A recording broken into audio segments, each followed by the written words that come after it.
Hey, c'est Clémentine Elise, Coach Mindset et Coach Business, les hôtes du podcast de la loose. Si toi aussi t'en as marre de voir que des success stories sur Instagram sans jamais aucune ombre au tableau, c'est le podcast qu'il te faut. L'objectif ici, c'est de dédramatiser, désacraliser et relativiser les échecs pour enfin se lâcher la grappe. À travers des échanges sans langue de bois, on va te partager les galères des entrepreneurs comme toi et moi. Retrouve-nous tous les mardis pour un nouvel épisode et découvrir la vraie vie des entrepreneurs. Alors, prêt à kiffer l'échec ?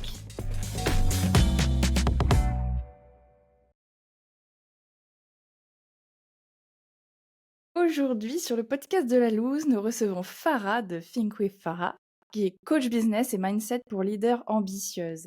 Activatrice d'élévation et d'expansion, elle aide les entrepreneurs à pulvériser leurs croyances limitantes et à incarner pleinement leur pouvoir personnel. Son secret, son approche holistique qui mêle business, mindset et énergétique.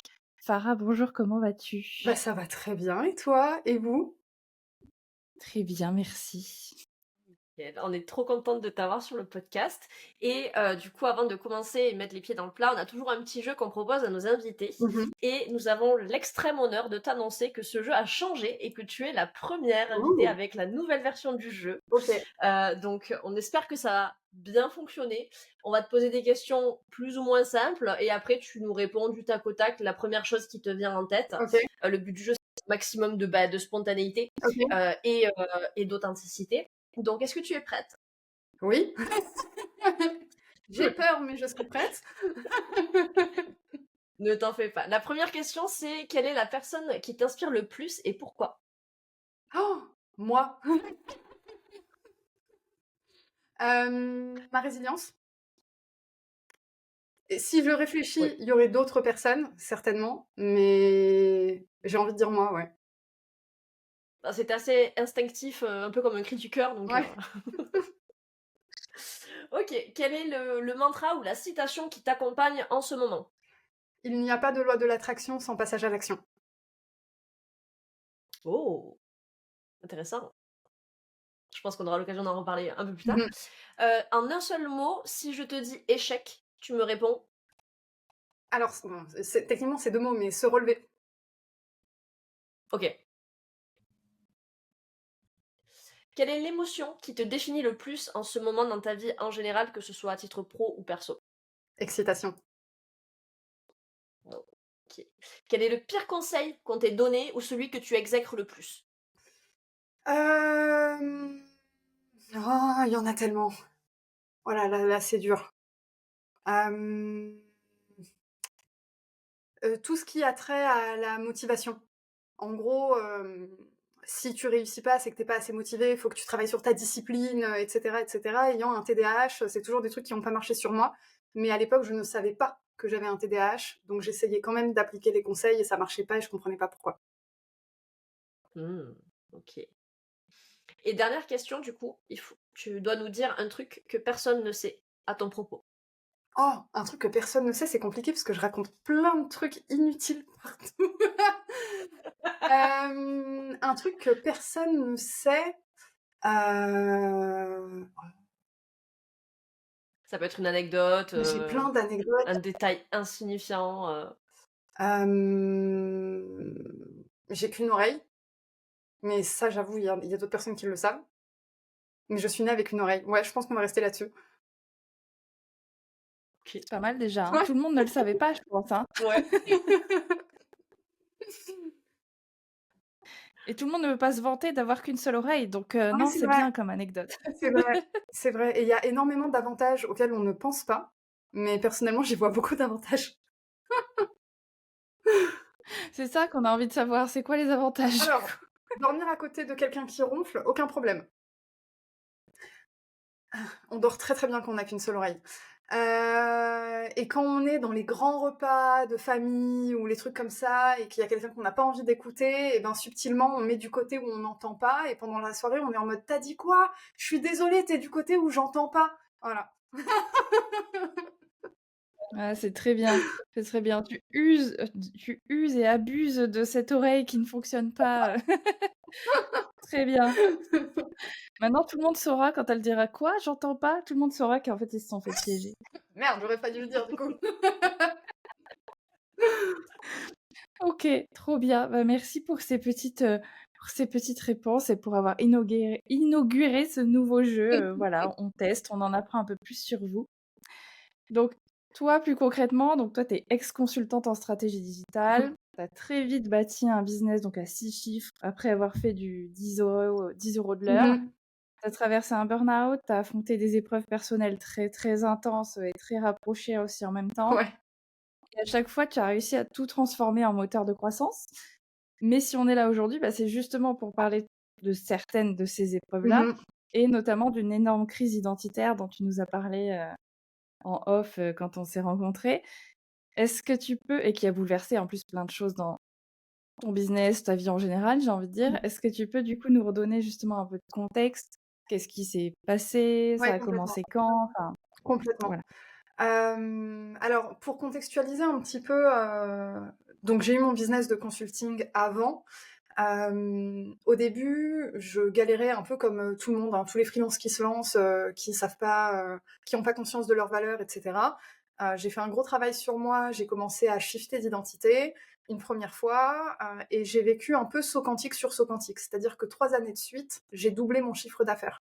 Donc surcroissance, génial, etc. Et je pensais que c'était la suite logique de continuer sur cette lancée, sur une autre activité qui est mon activité de coaching, du coup, parce que j'ai arrêté le consulting pour faire du coaching. Et en ouais, printemps 2021, non, printemps 2022, pardon, j'ai arrêté le consulting pour me lancer dans l'activité de coaching. Mon premier lancement, ça a été un succès. J'avais fait genre presque 20 000 € en une semaine. Pour un premier lancement d'une première offre, c'était vraiment génial. Donc je me suis dit, ah trop bien, ça y est, je viens de lâcher un business à 6 chiffres à l'année, mais c'est reparti pour un deuxième, trop bien quoi. Et en fait, pas du tout. Parce que au moment de mon premier lancement, en fait, j'ai eu un réveil de trauma. Donc moi, j'ai vécu un trauma en 2019. Heu, c'est le moment où on fait un trigger warning. J'ai vécu donc une agression d'un homme, voilà, pas besoin de mentionner, les gens vont vite comprendre de quoi il s'agit, en 2019. J'ai mis ça sous le tapis au point où j'avais oublié même l'identité de l'agresseur, alors qu'à la base, c'était quelqu'un que j'avais fréquenté pendant 1 an, avant, l'événement. Donc vraiment, amnésie, traumatique, totale, et j'ai eu un réveil de trauma quelques semaines avant mon lancement que j'avais réussi à le contrôler un petit peu, mais ça avait, vraiment pourri mon quotidien, à part le business. J'ai fait mon lancement et je m'étais dit: «Je finis mon lancement et je démarre ma thérapie». Donc c'était du coup en septembre 2022 où j'étais en mode: «Bon, je suis en plein réveil de trauma, je constate que toute seule j'y arrive pas, c'est beaucoup plus grave que ce que je pensais, ce que j'ai vécu», et cetera, et cetera. Donc je fais ma thérapie, avec de l'EMDR, et cetera. Ça a été très efficace, très rapidement. Vraiment, ça m'a surprise parce que quand j'ai démarré, moi j'avais la croyance que j'étais une peine perdue et que j'allais être, dans mon trauma toute ma vie, et je pense que c'est le cas de beaucoup de victimes de trauma. Et en fait, en seulement 4 séances de MDR, j'avais complètement shifté. Je suis allée déposer plainte, contre mon agresseur du coup, c'était en novembre, 2022. Et en fait, ça a été le début ensuite de la descente aux enfers sur plein d'autres sujets. Tout s'est enchaîné jusqu'à il y a pas si longtemps dans ma vie, où genre, 48 heures après, avoir déposé plainte, on apprend la récidive du cancer de mon papa. Aujourd'hui, mon papa est décédé, donc on comprend la suite de l'histoire. Mais du coup, tout s'est enchaîné comme ça, en fait, et en l'espace de, ouais, 4 ans, 3-4 ans d'épreuves. Je dirais plus 4 années parce que je compte, l'année du réveil de trauma, le déni, et cetera, comme une période d'épreuve parce que ça a vraiment, ruiné mon couple. Donc, on va dire 4 bonnes années de trauma. Et au total, j'ai eu entre 48 heures et 28 jours de répit entre chaque épreuve pendant 4 ans. Donc il y a eu, ce trauma, le réveil de trauma, la thérapie. Je dépose plainte, je célèbre, je me dis: «Ça y est, c'est le début de ma nouvelle vie». Rien du tout, papa tombe malade. Donc beaucoup d'allers-retours à Paris, moi j'habite à Lille. Entre-temps, c'est notre chat, de famille qui est décédé de la même maladie que mon papa, parce qu'en fait, notre chatte, elle était tout le temps sur lui. Donc en fait, elle a moi c'est la croyance que j'ai, en tout cas, elle a chopé la maladie jusqu'à ce qu'elle ne puisse plus rien choper. Donc elle en est décédée, mon papa est décédé quelques mois après. Heu, Moins d'un an après, pareil, je fais mon deuil, je me fais accompagner, je finis ma dernière séance de deuil, je me dis: «Ça y est, je suis libre». Quelques semaines après, on apprend le cancer de mon oncle. Fulgurant, en 2 mois, il est parti. Donc on fait un peu le deuil de mon oncle. Genre 2 mois après, on apprend le cancer de ma mère. Elle va bien, elle est en rémission, c'est la bonne nouvelle dans l'histoire. Mais du coup, on apprend, donc le cancer de ma mère à ce moment-là. Très agressif, on savait pas si elle allait s'en sortir, elle a eu beaucoup de chance. Je pense qu'à quelques semaines près, l'issue aurait pas été la même. Du coup, à ce moment-là, moi, donc j'étais en gestion de crise pendant toutes ces années dans mon business, hein. Inutile de dire que les 6 chiffres à l'année, je les ai pas refaits. C'était trop. J'étais vraiment en mode, il faut que je tienne, il faut que je tienne, il faut que je tienne. Et à chaque fois, je me disais, après cette épreuve, ce sera fini et je pourrai m'y mettre. Après cette épreuve, ce sera fini. Donc en gros, j'ai juste besoin de tenir le minimum vital pendant cette épreuve. Et après, j'envoie du pâté. Sauf que ça a été ça pendant 4 ans. Et la partie donc de la maladie de ma maman, c'était, là, le dernier semestre 2024, donc c'est assez récent en réalité. C'est en décembre 2024, je crois qu'on a appris qu'elle était en rémission. Et on a appris sa maladie en août. Donc c'était très rapide, mais aussi très intense parce que moi, avec tout ce qui s'est passé, je me suis aussi dit: «Ben, j'ai perdu mon père, je sais pas, ce qui va se passer avec ma mère». Franchement, au point où j'en suis, fuck everything, j'ai pas arrêté de bosser, mais presque, et je suis allée à Paris passer du temps avec ma mère.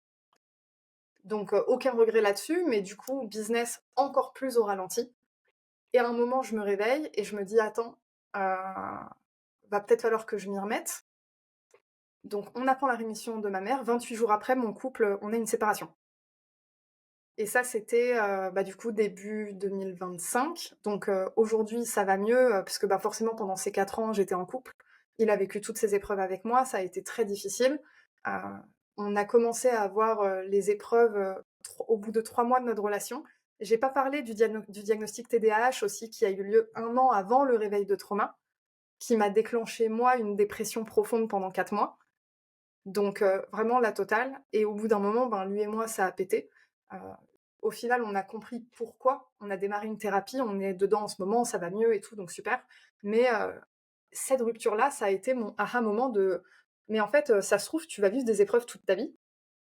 Et à ce moment-là, j'aurais pu avoir la pensée de, genre horrible quoi, horrible, toute ta vie ça va être des épreuves terribles, horribles. Et en fait, à ce moment-là, je me suis pas dit ça.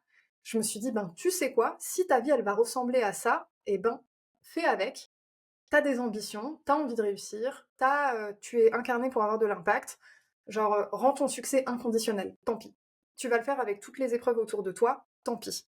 Et j'ai eu un peu cette idée-là, cette image qui m'est venue de, tu peux pas continuer de rendre ton succès conditionnel à si tu vas bien, si tu as bien dormi, si tu pas en SPM, ou même, si tu pas de crise existentielle, enfin peu importe. Je me suis dit: «Tu ne peux plus», parce que la vie, en fait, ça fait 4 ans qu'elle essaye de te montrer que ton succès ne peut pas être conditionnel.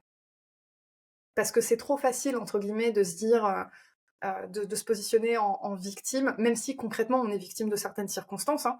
Euh, et clairement, c'est pas moi qui vais dire le contraire.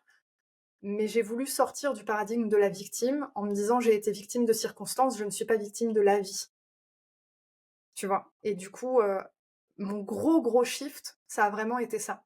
De me dire, je peux pas rendre mon succès conditionnel, donc let's go, et on repart de zéro. Et en termes d'énergie, je suis vraiment en remontada complète, de allez, on repart de zéro. Donc voilà. Et ben voilà, fin de l'épisode. Merci. Non, déjà, franchement, respect, mais respect, parce que juste ton parcours de vie, enfin, ces 4 dernières années résumées en 10-15 minutes, ça, moi, ça me fait prendre conscience, moi, que des fois, je me plains de la vie pour des broutilles, et ça force, non, ça force l'admiration et le respect, parce que je pense qu'il y a plein de gens qui auraient baissé les bras au bout de la première épreuve, hein, ne Ouais. serait-ce que ça. Et franchement, merci de ton témoignage que tu viens de nous faire, ça m'a vachement touchée. Ah. Même si je connaissais déjà l'histoire, parce qu'on s'était déjà un peu briefé et tout, ça m'a grave touchée. Et du coup, on va enchaîner quand même sur les questions qu'on a posées. Mais on comprend mieux pourquoi tu t'inspires, enfin, t'es inspiré de toi-même et que t'as dit résilience, tu vois. Je pense que ça résonne plus pour les gens. Pourquoi t'as dit ma résilience. Oui, c'est assez inspirant, effectivement, parce que 4 ans de claque sur claque, t'avais de bonnes épaules quand même, malgré tout. C'est ça, et puis surtout, c'est arrivé quasi au même moment où j'ai connu le plus haut pic dans ma carrière. J'avais jamais fait autant d'argent, j'avais jamais manifesté autant de clients géniaux, tout tout allait vite, c'était facile, c'était fluide, enfin, tout ce pourquoi je travaillais depuis des années, je l'avais créé. Et en fait, j'y ai goûté pas longtemps et puis après, ça s'est un peu écroulé, mais ça s'est écroulé parce que je l'ai laissé s'écrouler. Et en fait, c'est le fruit des choix que j'ai faits. J'avais pas la maturité que j'ai aujourd'hui, donc probablement que je referais les mêmes choix si c'était à revivre. Mais maintenant, avec le recul, je me dis, j'avais pas les outils en fait et c'est pour ça que, j'ai fait certains choix de me prioriser moi au détriment de mon business. Mais tant mieux parce que du coup, pendant tout ce temps-là, je suis pas tombée en dépression. Il y a eu la petite dépression post-diagnostic parce que ça a été très violent pour moi, mais une fois que j'ai appris à réguler mon TDAH, ça y est, c'était passé, quoi. Il y a pas eu de dépression depuis, alors que, ben, ça a été très challengeant. J'en ai déjà fait dans ma vie, donc j'ai un terrain qui est fragile et cetera et j'ai vraiment fait une priorité, hem, de préserver ma santé mentale et surtout, je me suis accrochée à cette croyance profonde que je suis capable de bâtir de grandes choses et que si c'est pas aujourd'hui, ce sera demain, je m'en fous, ça changera rien, je suis capable. Et j'ai un peu ce truc que j'ai porté avec moi pendant tout ce temps qui m'a permise de gérer ma frustration. La frustration de je sais de quoi je suis capable et pourtant j'y arrive pas. Putain, j'ai cravaché grave pour avoir un business qui génère plus de 6 chiffres à l'année et là, chaque année, je vois baisser un peu, un peu, un peu, un peu. Donc forcément, ça crée de la frustration. On peut se dire des choses comme je ne suis pas là où je suis censée être, etc., etc. Sauf que je crois que ça mène à rien d'avoir des pensées comme ça. Euh, et du coup, je me suis vraiment accrochée à cette croyance-là que j'étais capable. Mais en début 2025, je pense que j'ai attendu trop longtemps avant cette prise de conscience que mon succès doit être inconditionnel.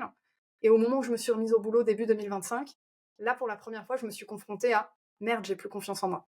Ça m'a fait tout drôle, hein. Et du coup, ça bon, après on reviendra dans le temps, mais ça fait quoi du coup de se dire: «J'ai plus confiance en moi»? Comment tu t'es rendu compte que tu avais plus confiance? Qu'est-ce que tu étais en train de te dire? Parce que Euh, si tu as pas l'habitude de pas avoir confiance en toi, ça a été quoi les changements du coup? Bah, déjà, j'avais plus confiance en ma capacité à coacher parce que lors de mes derniers accompagnements, heu, quelque chose qui, à la base, était source de kiff pour moi, c'est-à-dire, ben, coacher mes clientes, en gros, c'était devenu extrêmement énergivore et ça me bouffait mon énergie et je me disais: «Il y a un truc qui va pas» et à ce moment-là, plutôt que de faire le lien avec, ben, juste la fatigue accumulée de tout ce que j'ai vécu, je m'étais dit: «En gros, je suis une mauvaise coach, c'est fini. Je suis plus capable de coacher» et j'ai entretenu cette pensée, quelques semaines. Après, je suis coach mindset, du coup, j'ai beaucoup d'outils, mais c'est vrai que émotionnellement, on est fatigué et qu'on est seul, ça demande beaucoup plus d'énergie de s'auto-coacher et au bout d'un moment, on atteint un plafond à ce qu'on est capable de faire seul et c'est pour ça d'ailleurs que j'ai choisi de me faire accompagner. J'ai investi 7 semaines, donc je suis très fière de moi et mais du coup, ouais, je me disais, «Je galère plus que d'habitude». J'ai beaucoup plus de peur, de blocage, de croyances limitantes et cetera et du coup, j'ai complètement arrêté mon business. J'ai arrêté toutes mes offres, de tout vendre, j'ai tout arrêté pendant 2-3 mois et je me suis dit: «J'ai besoin d'y voir clair avant de recommencer parce que je ne peux pas continuer de coacher avec la croyance que je suis une mauvaise coach. C'est pas possible». Donc j'ai passé 2-3 mois à vraiment travailler sur ma posture de coach et c'est drôle parce que ça m'a fait réaliser et j'ai eu le déclic il y a pas très longtemps d'ailleurs. Avant, j'ai toujours eu une enfin toujours, oui, ma carrière quoi, j'ai eu une expertise marketing. Du coup, le fait de vendre, ça a jamais vraiment été un problème et avant, je passais beaucoup de temps à améliorer mes capacités à vendre et à mieux communiquer.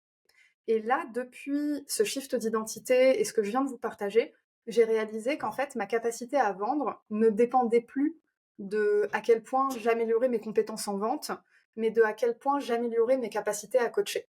Et du coup, j'ai radicalement changé mon mode de fonctionnement. Depuis le début de l'année, j'investis énormément euh, pour améliorer mes compétences de coach. Je me suis formée à l'EFT, je suis en train de me former aux thérapies ACT, j'ai envie de me former à l'hypnose. Enfin, vraiment, je déploie énormément d'énergie pour incarner pleinement cette posture de coach et d'accompagnante et ne plus douter, en fait. Et j'ai changé ma croyance que j'ai besoin d'être douée en marketing pour vendre j'ai besoin d'être douée dans mon métier pour être magnétique, pour que les gens aient envie en fait de travailler avec moi et que mon énergie et ce que j'incarne suffisent. Et c'est exactement ce qui est en train de se passer comme changement. Je le vois dans mon business. Alors, tout ce que je faisais avant, les challenges, les masterclass, etc., j'en fais beaucoup moins, voire plus. Donc, je n'ai plus les shots de trésorerie que j'ai connus avant. Mais par contre, on est sur une courbe exponentielle qui est en train de se dessiner et c'est fascinant à voir.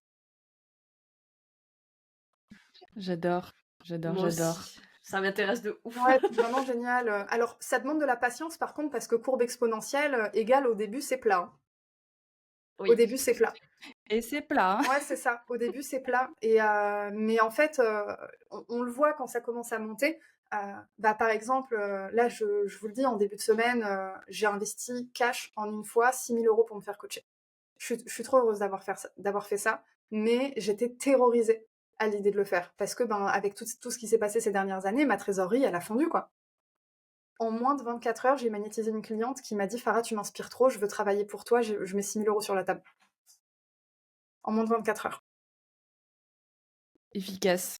Et c'est dans ce genre de choses, en fait, que la courbe exponentielle se dessine. Mais pour ça, il faut oser faire ces moves audacieux, irréalistes, mais qui viennent des tripes. Comment tu fais abstraction de toutes les peurs peut-être financières qui pourraient être liées? Parce que du coup, si on résume, tu as passé quand même un peu plus de 4 ans justement Perdre avec de du coup l'argent. une activité Ouais. qui perd de l'argent, etc. La trésorerie, elle finit par s'épuiser. Ouais. Donc, il y a forcément ce stress financier qui intervient à un moment. Mm. Comment est-ce que tu fais pour passer outre et te dire, c'est pas grave, j'ai pas forcément beaucoup de thunes à dépenser en ce moment, mais j'y vais quand même. C'est être très au clair sur le fait que j'investis pas pour qu'on me sauve et que le fait que mon investissement soit rentable ou pas, ça repose entièrement sur moi. Et qu'en fait, le pouvoir, il est entre mes mains, quoi qu'il arrive. Plutôt que je paye pour qu'on me donne une solution, c'est pas du tout mon mindset. Et je crois profondément qu'en termes de coaching, spécifique au coaching pour de la prestation de service, c'est encore différent, mais vraiment pour du coaching, mettre de l'argent sur la table en espérant que le ou la coach solutionne nos problèmes et nous donne des solutions magiques, ça marche pas. Et moi, en tant que coachée, du coup, et je suis très heureuse de passer de l'autre côté de la barrière, en tant que coachée, de me dire en fait, ma capacité à rentabiliser mon investissement dépend exclusivement de moi. Et d'à quel point je m'ouvre, parce qu'il y a aussi une question d'ego. Euh, Est-ce que je suis coachable? Est-ce que je suis prête à entendre certaines choses? Est-ce que je suis prête à aller dans certaines directions? Donc j'ai besoin, moi, d'ouvrir mon cœur et mon esprit pour être pleinement réceptive.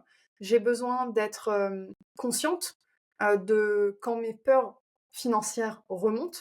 Parce que quand la peur financière remonte, d'un coup, on est tellement bloqué qu'on n'est même plus capable de recevoir les enseignements. Donc, j'estime que j'ai une responsabilité là-dessus. Comme dans les relations, on dit que chacun est responsable de ses émotions, c'est exactement le même principe, hein. La peur, c'est une émotion. Donc, j'estime que je suis responsable de ma peur, que si ça devient too much, ma coach pourra m'aider. Mais moi, j'ai une responsabilité d'être consciente là-dessus. Après, on parle quand même d'un gros investissement. À ce niveau-là, forcément, il y a un certain niveau de conscience qui est déjà là. Et surtout, je me dis en fait, qui je suis pendant que je fais cet investissement-là, ça en dit déjà long sur mes capacités. Et j'ai hâte de voir qui je vais devenir pendant l'accompagnement. Et je m'accroche vraiment à ça. Qui je suis, qui je vais devenir, l'énergétique, en lien avec ce que je vous ai partagé juste avant, qui est, en fait, je ne vends plus grâce à mes capacités marketing, mais grâce à qui je suis. Et ça m'a pris un certain nombre d'années avant de réaliser la profondeur de ça. Et en fait, c'est extrêmement puissant, ça change tout.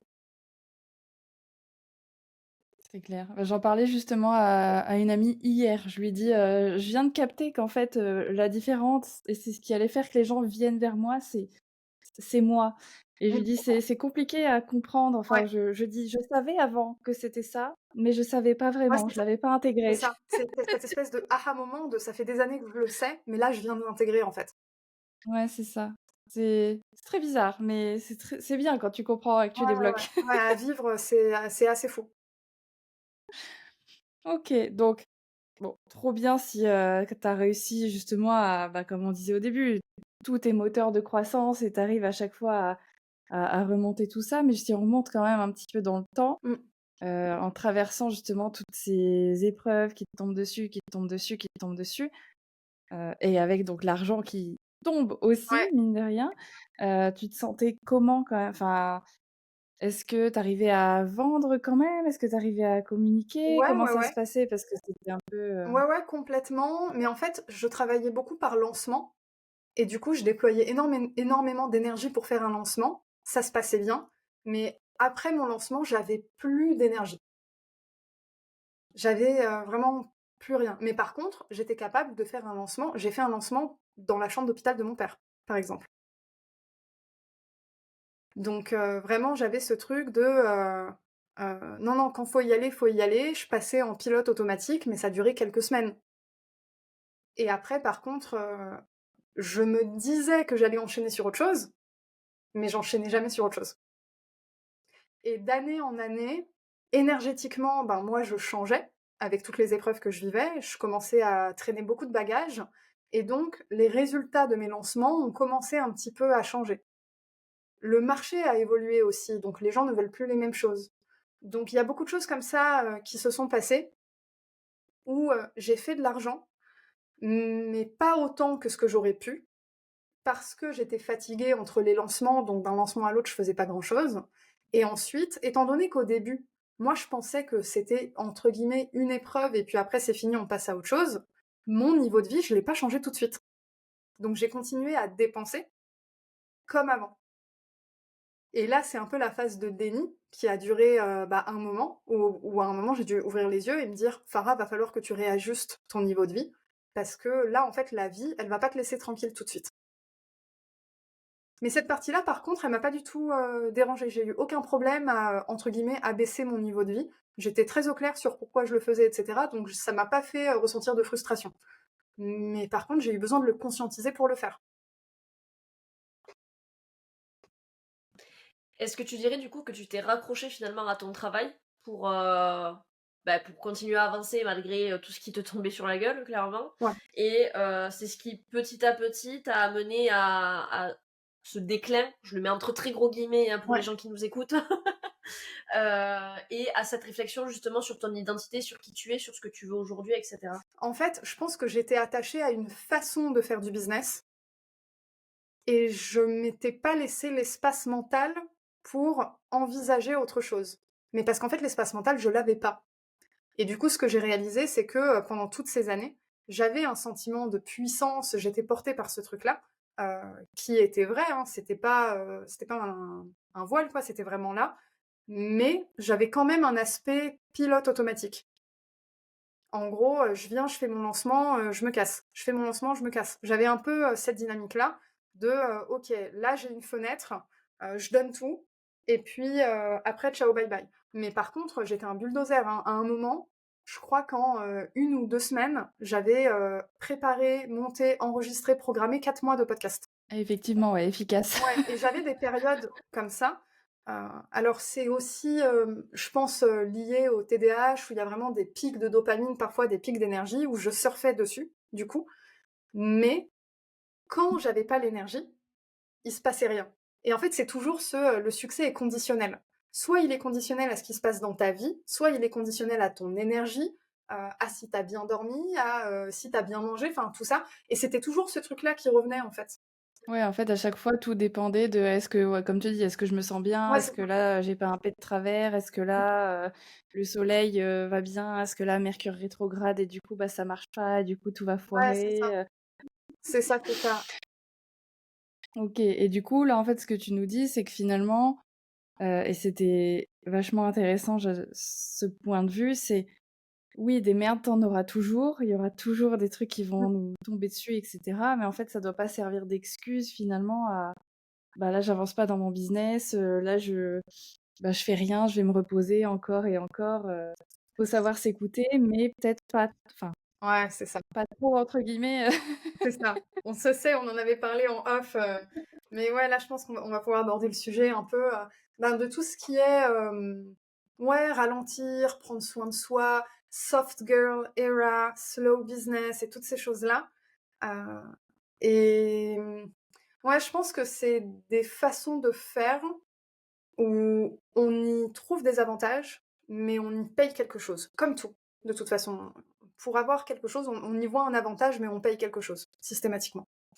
Et du coup, cette dynamique-là, par exemple, moi, alors j'étais pas vraiment dans cette dynamique-là consciemment, mais je l'ai fait malgré moi, de prendre soin de moi, me prioriser, etc., etc. Ça m'a permis de prioriser ma santé mentale et c'est cool. Mais en fait, je crois que si j'avais eu les outils, j'aurais pu et prioriser ma santé mentale et continuer de faire prospérer mon business. Mais j'avais pas les outils. J'étais pas guidée, voilà, pour plein de raisons, la vie fait que. Mais du coup, j'ai vraiment la croyance qu'en fait, on peut tout avoir. Et spécifiquement pour les personnes ambitieuses, pour les personnes qui sentent qu'elles ont un truc très puissant en elles, même si elles n'arrivent pas forcément à le nommer, mais il y a certaines personnes comme ça qui portent un truc immense en elles. Je crois que tout le monde porte un truc immense, mais tout le monde n'en a pas conscience. Là, je fais vraiment référence aux personnes qui en ont conscience. Elles savent qu'en elles portent un truc fou, elles sont faites pour accomplir de grandes choses. Tout ce qui est soft girl, era, slow business et tout, c'est pas pour vous. C'est pas pour vous, en fait, parce que ça va minimiser votre magie et ça va éteindre cette espèce de feu qu'il y a à l'intérieur qui vous dit, mais en fait, tu peux bouger des montagnes, tu peux tout avoir. Et ça m'a fait réaliser que j'avais vraiment ce truc en moi. Je pensais que j'avais changé avec les épreuves que j'ai vécues. Et au final, j'ai réalisé que j'ai pas changé du tout. Bien au contraire, ça m'a encore plus mis le feu au cul parce que je me dis en fait, j'aurais pu tout avoir depuis le début si je m'étais pas autant caressée dans le sens du poil. En mode, à un moment, en fait, quand t'as un business, ben t'as un business, t'es chef d'entreprise, t'as pas une activité du dimanche après-midi, quoi. Donc parfois t'as pas envie, bah t'as pas envie, c'est comme ça. Parfois tu dois faire des tâches que t'aimes pas, ben deal with it en fait. Et je pense que c'est le fait d'avoir vécu toutes ces épreuves. À un moment, je me suis pris dans la face cette phrase de, en gros, la vie est injuste, deal with it. La vie va pas t'épargner, la vie est injuste. Donc en fait, à un moment, deal with it. Et j'ai vraiment eu ce truc-là de, mais en fait, ça va pas toujours être facile. T'auras pas toujours envie. Euh, tu seras pas toujours en forme, etc. Et à un moment, c'est qu'est-ce que tu priorises dans ta vie et est-ce que tes actions sont alignées à ce que tu priorises.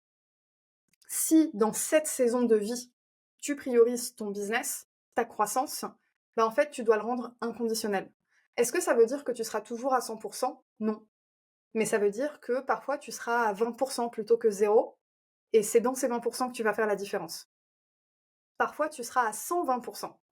Et c'est bien, ce sera facile. Mais en fait, c'est facile quand c'est facile. Le leadership, il se crée pas quand c'est facile. C'est facile d'être leader quand la vie est simple, quand il fait beau, quand t'es de bonne humeur. En fait, c'est con, hein, mais c'est facile quand c'est facile. Montre-moi qui tu es quand c'est pas facile. Et c'est cette partie de l'entrepreneuriat qu'on montre pas. Et cette notion un peu de soft girl era, slow business, etc. Je pense que elle est pas adaptée à tout le monde parce que certaines personnes vont pas réaliser qu'il y a un prix à ça.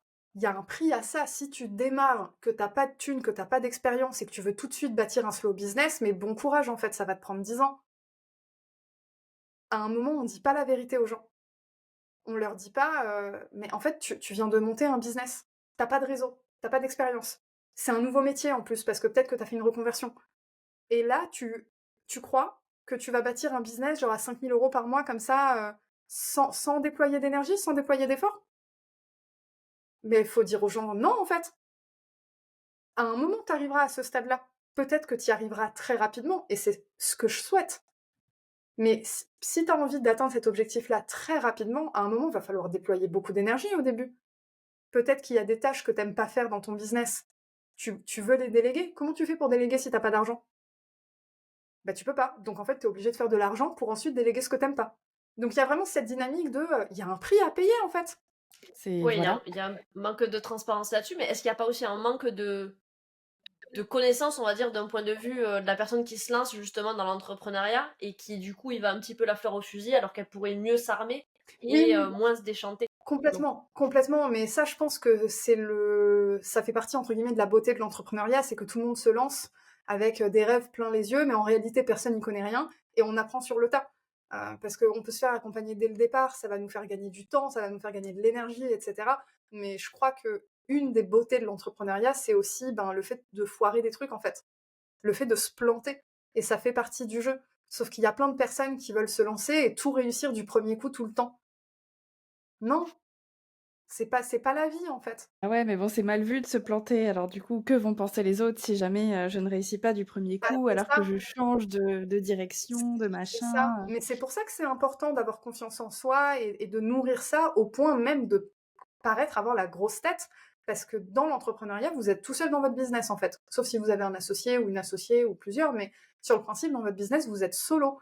Donc, qui va avoir confiance en vous si vous avez pas confiance en vous? Qui va vous hyper si vous allez pas vous hyper? En fait, il y a vraiment ce truc, ça me passionne, hein, parce que en tant qu'entrepreneur, on a besoin de se monter en énergie comme jamais. Spécifiquement parce qu'il y a tellement de choses dans l'entrepreneuriat qu'on n'aime pas. Et faut admettre, il y a des trucs qu'on n'aime pas et c'est OK. Et en fait, il y a aussi ce truc-là que j'ai réalisé assez récemment, qui est... Alors, il y a deux choses. Déjà, c'est pas parce que ton corps te dit non que ton âme te dit non. Et c'est un choix de mots très spécifique, surtout avec ce que j'ai vécu. Mais en termes de business, c'est vraiment très, très, très important de le réaliser parce que parfois, on va prendre des décisions audacieuses. Sur le moment, notre âme et notre corps va nous dire oui, let's go. Et ensuite, au moment de passer à l'action, le corps va dire j'ai peur, j'ai pas envie, je suis fatigué. Le corps va dire non. Et donc, on va avoir la croyance que c'est désaligné, qu'on s'est trompé, etc. Alors que c'est pas vrai, c'est juste le système nerveux qui te dit tu m'amènes un peu trop loin de ma zone de confort, j'aime pas ça. Mais c'est pas pour autant que c'est désaligné. Donc c'est pas parce que ton corps te dit non que ta tête te dit non. Sauf que, sous prétexte qu'on a envie que ce soit facile, on a envie de créer la vie de nos rêves, etc., on a envie de ne vivre que des expériences émotionnelles positives. Et donc, quand on vit des expériences émotionnelles négatives, on se dit « Ok, il y a un problème, faut que je change. C'est pas censé être comme ça. » Et c'est ça qui fait faire des erreurs. Et qui, moi, m'en a fait faire en l'occurrence. Alors que non, en fait, tu peux kiffer ton business, être aligné dans ton business, dans ta vie, etc. et ressentir des émotions négatives. Et douter et avoir peur, et c'est pas pour autant que t'es au mauvais endroit. Oui, il faut pas tout remettre en question parce que, voilà, à un moment donné, il y a un truc qui coince, à un moment donné, tu es un peu paralysé par quelque chose, tu procrastines et cetera. C'est pas forcément que tu pas au bon endroit, c'est juste que, justement, tu es en train de faire un truc, très challengeant C'est ça. et que, oui, tu es en train d'essayer de te protéger, mais en soi, c'est pas forcément une mauvaise chose, quoi. C'est ça, exactement. Et réaliser que Mmh. des émotions comme la peur, par exemple, en fait, en soi, la peur, c'est neutre. C'est une émotion qu'on ressent, et puis voilà. Et on aura toujours peur. On n'aura pas toujours peur des mêmes choses, mais on aura toujours peur. Donc, autant apprendre à devenir à l'aise avec des émotions comme la peur. J'ai peur, mais j'y vais, comme on C'est dit. ça, exactement. Exactement. J'aime beaucoup cette idée de prendre ses responsabilités, justement, Ouais, d'ouvrir les yeux sur les vraies raisons, d'arrêter de se cacher de certaines excuses qu'on pourrait s'auto-proclamer, etc. Mais moi, j'ai quand même une question, parce que là, bon, tu parles de ça avec beaucoup de recul, bien ouais, évidemment, avec du temps où tu as pu travailler en thérapie, où tu as pu être accompagné et avoir cette réflexion-là, mais dans l'instant T, dans le moment où c'est la cata. mmh, Comment tu réagis à ce moment-là? Parce que j'imagine que t'as pas le recul nécessaire ouais, pour avoir vraiment. cette analyse. Qu'est-ce que tu as traversé comme réflexion? Est-ce que tu as eu envie d'arrêter ton activité, par exemple, pour te consacrer à ta famille? Est-ce que tu as eu justement ces moments de down où tu as envie de tout foutre en l'air et partir vivre au fin fond de l'Alaska, dans un petit chalet où il y Ouais. a personne qui te connaît? Ça, je l'ai eu fin 2024, début 2025. Donc, très récent. Au bout des 4 ans, j'étais en mode j'en peux plus. C'est le truc de trop, j'en peux plus. Il y a vraiment eu Tu m'étonnes. ça. Mais par contre, pendant les 4 ans, je me suis pas vraiment faite accompagner dans ces moments-là parce que j'étais en gestion de crise, parce que en termes de compétences business, j'avais pas de problème. Euh, et puis en fait, je pense que je me suis pas posé la question tellement j'étais en mode survie pilote automatique. Je Peut-être que si dans ces moments-là j'avais été dans un mastermind ou quelque chose comme ça se serait passé différemment. Mais c'est aussi possible que j'ai rejoint aucun espace dans ce moment-là parce que je n'étais pas lucide sur de quoi j'avais besoin vraiment. Et probablement qu'à ce moment-là, je serais allée chercher un mastermind business qui du coup ne m'auraient pas apporté ce dont j'avais besoin. Et ça n'aurait rien changé. Ouais, bah, comme tu dis, tu étais vraiment en pilote Ouais, c'est automatique, ça. genre complètement déconnectée en fait C'est ça. de enfin, je réfléchis, mais que sur le business. En fait, je peux pas me Ouais, c'est permettre, ça. entre guillemets, d'être connectée à toutes les émotions qui me Exactement. traversent là, de négatives, sinon je vais sombrer, quoi. En gros, tu étais en mode, Ouais, c'est ça. finalement protection par pilotage automatique, quoi. Ouais, et puis, bah, il y avait des phases de ma vie qui me montraient que j'avais raison aussi parce que, ben, à chaque fois que je faisais un lancement, c'était un succès. Alors j'en faisais pas beaucoup, mais quand j'en faisais, c'était un succès. Du coup, il y a un peu le petit truc tape sur l'épaule: «Ah, tu vois, you still got it. Tu encore le truc, c'est bon, tu vois? Tu gères. Tu gères». Si aujourd'hui, sur une année entière, tu fais pas beaucoup de chiffre d'affaires, c'est juste parce que tu fais pas beaucoup de lancements, mais tu sais très bien que tu es capable de plus. Et du coup, il y avait un peu ce truc-là où, j'entretenais un fantasme qui aurait pu être vrai, mais qui n'est pas devenu vrai parce que je ne suis pas passée à l'action. Mais ça m'a pris 4 ans pour le réaliser. Mieux vaut tard que jamais, C'est hein. ça. J'avais une question justement par rapport à l'activité, du coup, vu que tu l'arrêtes pas et que tu continues à faire des lancements, comment est-ce que tu gères vis-à-vis de tes clients? Parce que du coup, ben, même si tu fais moins de lancements, tu es quand même sollicité quelque part. Comment tu arrives à garder, on va dire, la motivation d'accompagner tes clients, de répondre à leurs questions, ce genre de choses Alors, pendant cette période-là? pendant les 4 ans, les premières années, je faisais pas de mastermind. Je vendais des programmes en ligne avec du support sur Discord, mais c'était pas aussi intensif qu'un mastermind. Donc, énergétiquement, ça allait. Et après, je sais pas ce qui m'a pris. Enfin, non, si, je sais en vrai. Mais je me suis dit, et si je lançais un mastermind? Et donc, pendant 1 an, j'ai fait un mastermind, j'ai lancé 2 cohortes. La première cohorte, j'avais fait avec du coaching individuel en plus, pour la première fois. Et je me suis dit, ouf, suivi de groupe, déjà c'est beaucoup. Avec du coaching individuel en plus, Farah, t'as peut-être mis la barre un peu trop haut par rapport à ce qui se passe dans ta vie. J'étais beaucoup dans le déni, hein. Je croyais que j'étais capable de faire plein de trucs, et puis en fait, non, mais je voulais pas l'admettre. Donc je me suis dit, bon, la deuxième cohorte enlève le coaching individuel. Donc c'est ce que j'ai fait. Heu, j'ai fait un peu plus de ventes, donc le groupe était un peu plus grand. Et en fait, sur les 3 derniers mois, énergétiquement, j'étais pas dedans. J'étais pas dedans, et je pense que ce qui m'a fait avoir le premier vraiment moment dark en mode, je crois que je vais arrêter mon activité, je suis plus faite pour ça, c'est que, je n'étais pas fière de moi, de comment j'avais accompagné mes clientes. Pourtant, j'ai eu des retours positifs. J'ai une cliente encore, aujourd'hui, bah, qui a rejoint un de mes nouveaux accompagnements, donc c'est que j'ai pas fait un si mauvais travail que ça, mais moi, j'étais pas fière de moi. Au fond de mon cœur, j'étais pas fière de moi. Genre, c'était pas à la hauteur de ce que j'avais en tête, et j'étais peut-être très, très dure avec moi, mais énergétiquement, je n'y arrivais plus. Mes délais de réponse avec mes clients s'étaient allongés en termes de service client, bah, j'aspire à mieux, quoi, j'ai envie d'offrir mieux que ça. Mais je n'arrivais plus. Les dernières semaines, vraiment, je n'arrivais plus. J'avais envie de chialer tout le temps, et c'est là où je me suis dit: «C'est pas normal». Sauf que du coup, ben, reality check, le marché a changé. Les gens veulent être accompagnés, ils veulent plus juste des programmes en ligne, et c'est là où, ben, crise existentielle. Et si j'étais pas faite pour accompagner? Et si machin? Ah là là là là, et donc j'ai besoin de tout arrêter, et là, aujourd'hui, j'ai réouvert non pas un, mais 2 accompagnements avec de l'individuel. Et en fait, ce qui était énergivore avant est devenu énergisant parce que j'ai changé ma posture et j'ai changé mon intention. C'est-à-dire que, aujourd'hui, quand je vais pas bien, répondre à mes clientes, ça me nourrit. Je peux me ressourcer en faisant ça. Parce que j'ai changé ma façon de faire mon métier, j'ai changé mon identité, qui je suis pendant que je fais mon métier, et donc je sais que je rencontrerai plus jamais ce genre de problème, peu importe ce qui se passe dans ma vie. Bien. Et comment t'as fait justement, enfin, qui es-tu devenue? Parce que si avant t'étais, au contraire, ça te bouffait de l'énergie, ça devenait compliqué et t'étais plus fière de toi, t'es devenue qui pour que maintenant ça te nourrisse et que tu saches que ça va te nourrir en plus? Je suis revenue aux bases de base. C'est quoi mon pourquoi? C'est quoi ma vision? Qu'est-ce que j'ai envie de ressentir pendant que je fais mon métier? Qu'est-ce que j'ai envie que les gens ressentent à mes côtés? Et ça m'a aussi fait réaliser que j'avais une responsabilité vis-à-vis de mes clientes, bien au-delà du moment de la prestation.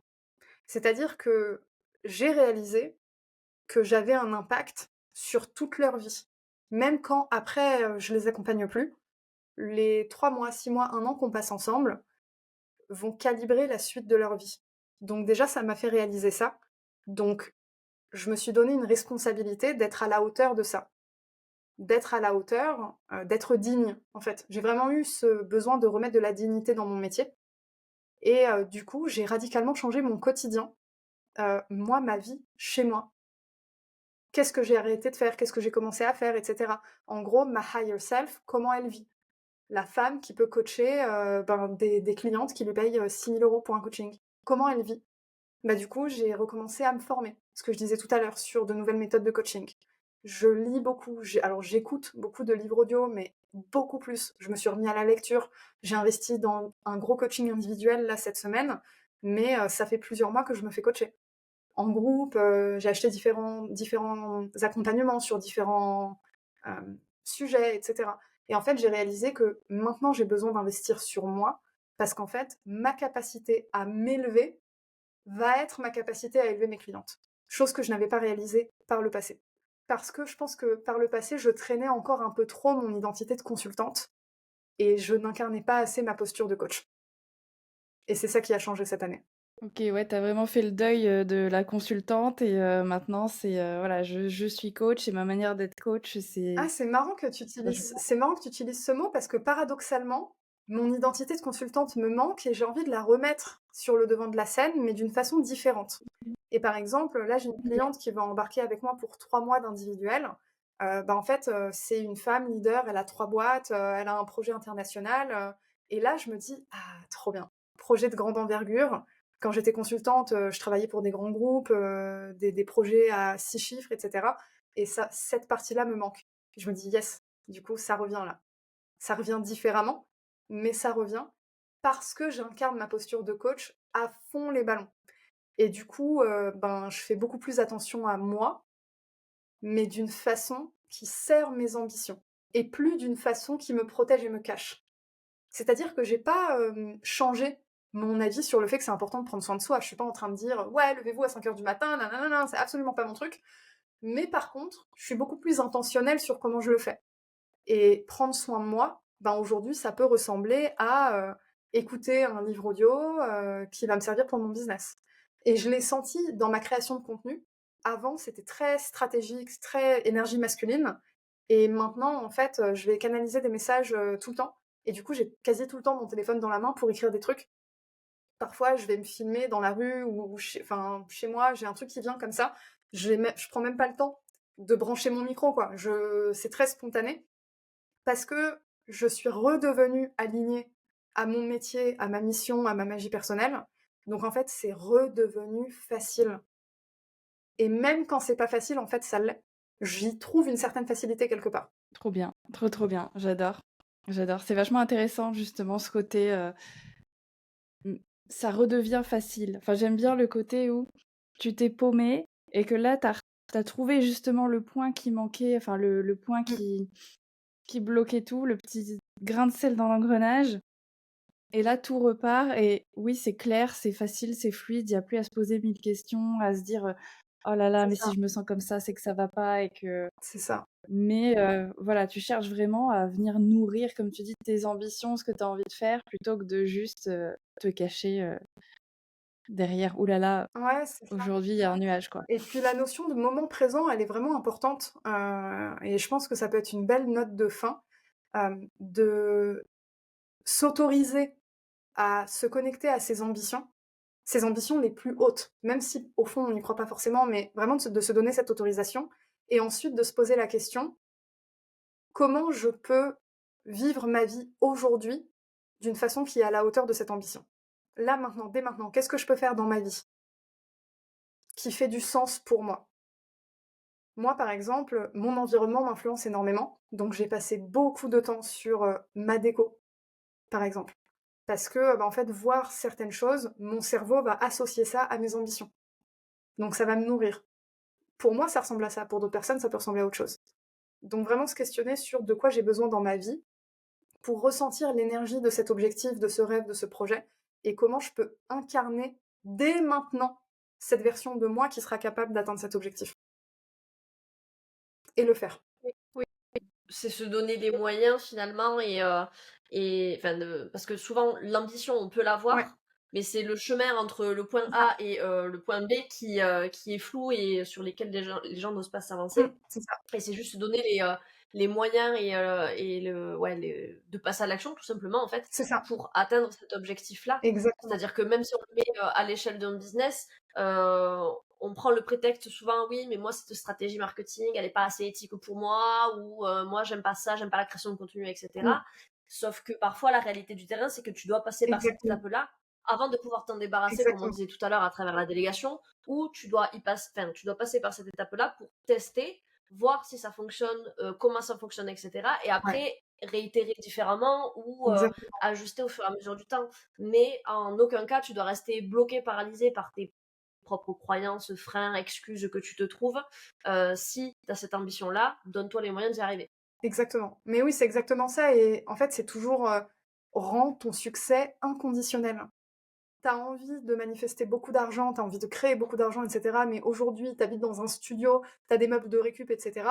Mais en fait, comment tu peux incarner l'abondance dès maintenant avec les moyens que tu as? Soit créatif, soit créative. Et en fait, elle est là, la clé, c'est la créativité. Parce que quand on veut, on peut. Et je sais que c'est une phrase qui peut déclencher beaucoup de monde, mais en fait, on donne le sens qu'on veut à cette phrase. Quand on veut, on peut, c'est en fait, tu peux trouver des moyens créatifs, adaptés à toi, qui ont du sens pour toi. Peut-être que pour quelqu'un d'autre, il te dira: «Ben attends, par exemple, cette pièce de vêtement, elle t'a coûté que 5 €, comment tu peux incarner l'abondance avec ça?» Mais toi, tu t'en fous parce que, tu l'as acheté parce que, je sais pas moi, il y a un petit truc, un symbole qui, toi, te fait te sentir, dans l'abondance. Bah, ça marche, en fait. Donc oui, quand on veut, on peut, à partir du moment où on est créatif et où on se libère, de la pression de la société et de ce à quoi c'est censé ressembler pour les autres. On s'en fout.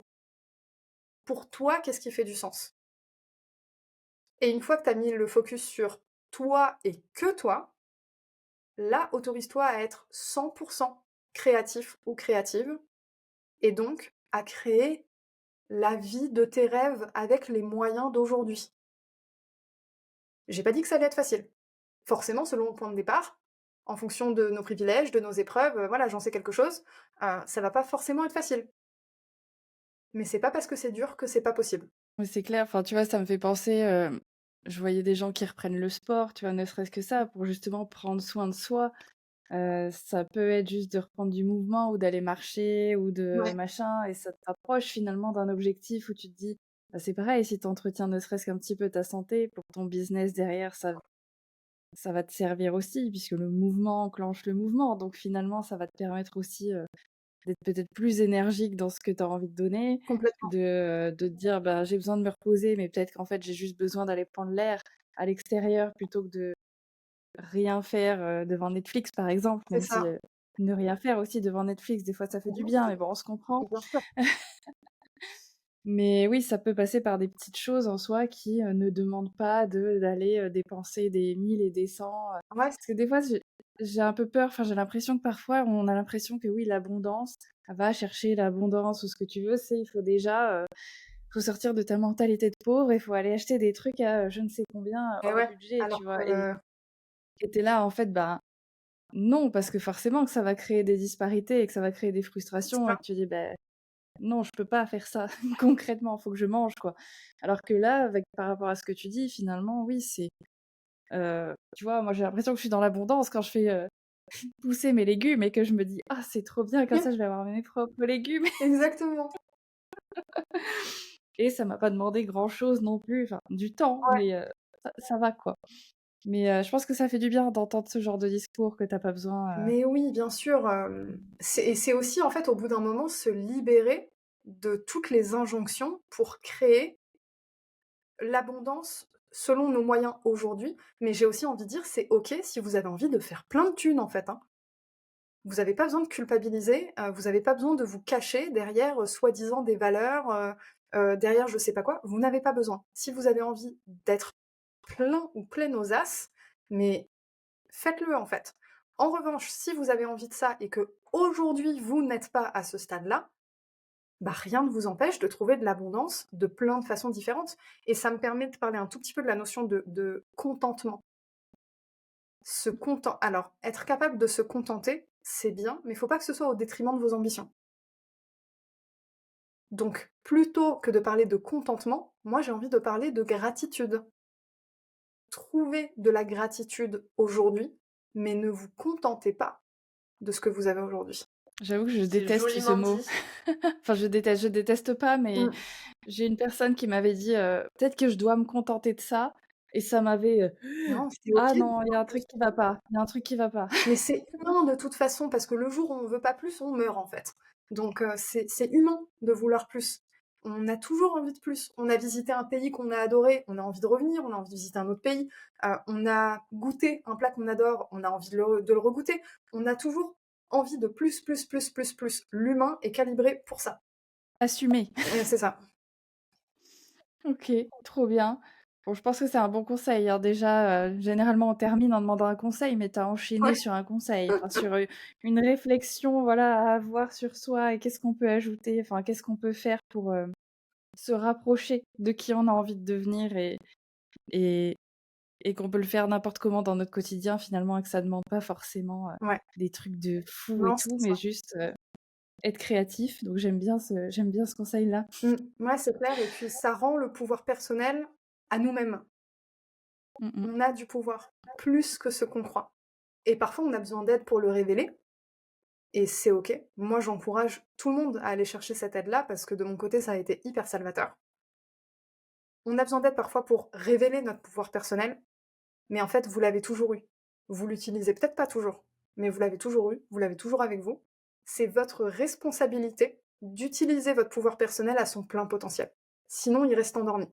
Et de votre responsabilité de ne pas vous victimiser, Ouais, parce que ça aussi je l'ai retenu, c'est ouais, con, tu vois? mais Très important. mais j'ai adoré cette phrase, c'est pour ça je me permets, mais Mmh. tu peux être victime de conséquences, enfin d'un contexte, d'une situation, mais pas, ça fait tu pas une victime. Dans ton identité, voilà, tu pas une Exactement. victime. Comme tu disais, tu pas victime de la vie, Ah. juste d'une situation Mmh.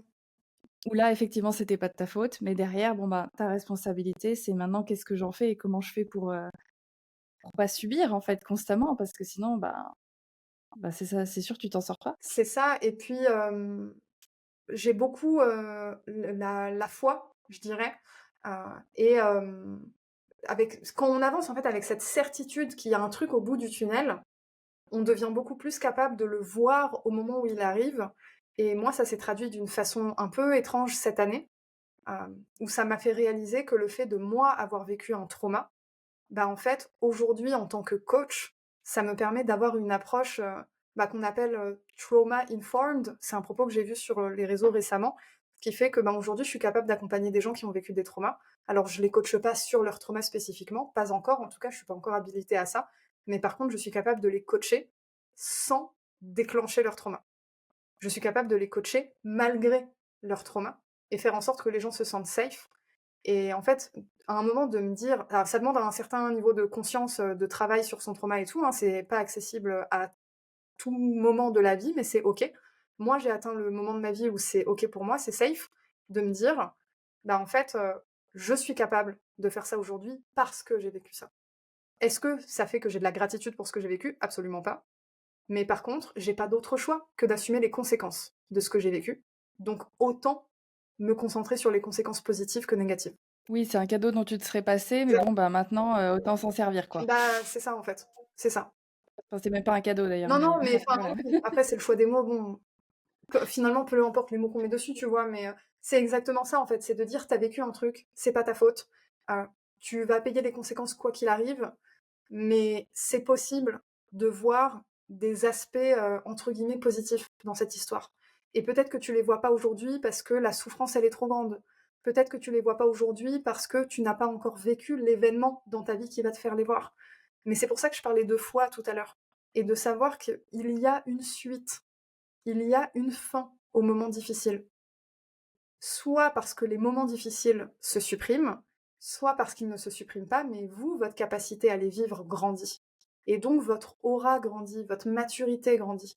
Il y a du changement quelque part qui arrive.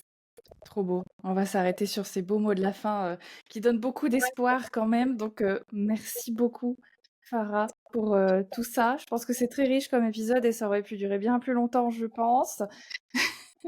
Mais à un moment, il faut savoir Ouais. s'arrêter. On fera un épisode si vous avez aimé, hein, mais on ira en profondeur encore plus et tout.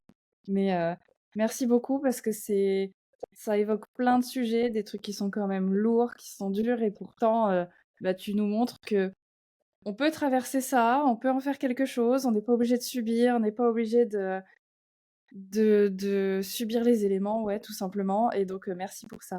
Ça me Et puis merci pour ton sourire aussi, parce que tu nous le racontes avec le sourire, malgré tout ce que tu nous as dit. Tu vois, tu gardes le sourire, tu gardes le rire et c'est hyper cool. Merci beaucoup. Ben, je suis trop contente d'être venue sur le podcast. Quand j'ai vu votre projet, je vous ai envoyé un message direct. J'étais en mode, mais en fait, je crois que j'ai plein de choses à vous raconter. Et je trouve que l'initiative est trop bien, donc je suis très honorée d'être ici. Merci beaucoup. Merci. On est très touchés et on a adoré cet épisode. Merci beaucoup. Trop bien. J'espère que ça plaira aux gens. Vous nous direz, voilà, dites-nous sur Insta, dites-nous partout ce que vous en avez pensé, ça nous fera plaisir. Et puis voilà, ça nous fera plaisir, merde. Ah ouais, c'est clair, si vous voulez m'envoyer un mot d'amour, c'est sur @thinkwithfarah. Yes, on met tout en description. Merci beaucoup. Bisous. Si l'épisode t'a plu, partage-le à tes potes en galère et dis-nous qui tu aimerais découvrir sur ce podcast. Nous, on se retrouve la semaine prochaine. Et rappelle-toi, c'est pas parce que t'as la loose que t'auras pas de flouze. #DropTheMic.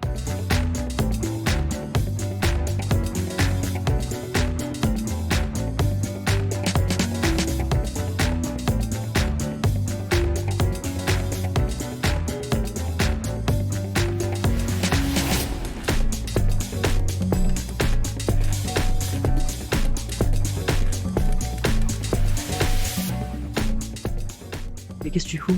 T'es encore là?